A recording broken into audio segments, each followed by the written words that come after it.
เฮ้ยเคยไม่เนาะ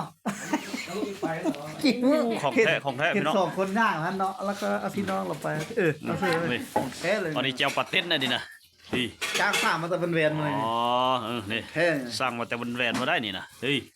ของแท้คนนี้นี่ปลาคออีกโอ้โหนี่อันนี้แฮกของแท้นี่นะ เฮ้ย เคย ไม่เนาะ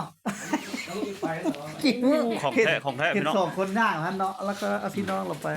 อาซื้อ นี่ ของแท้เลย อันนี้เจ้าปลาเต้นนะดินะดี จ้างสามมาแต่เป็นเวียนมาเลย อ๋อนี่ แท้ สร้างมาแต่บนแวนมาได้นี่นะเฮ้ยของแท้คนนี้นี่ปลาคออีกโอ้โหนี่อันนี้แฮกของแท้นี่นะนี่อันนี้แฮกของแท้นี่โอ้ยนี่แฮกของแท้นี่นะนี่ โอ้ของแท้ของแท้นี่นี่โอ้แม่ครัวครับนี่แซ่บสด เจาะเหล้าเอาดีๆเจาะเบียร์ดิ นี่อันนี้สร้างของแท้นี่นะโอ้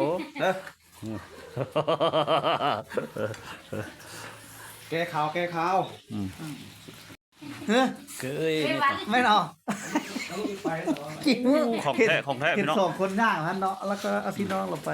เอาซื้อ นี่ ของแท้เลย อันนี้เจ้าปลาเต้นนะดินะดี จ้างสามมาแต่เป็นเวียนมาเลย อ๋อนี่ แท้ สร้างมาแต่บนแวนมาได้นี่นะเฮ้ยของแท้คนนี้นี่ปลาคออีกโอ้โหนี่อันนี้แฮกของแท้นี่นะ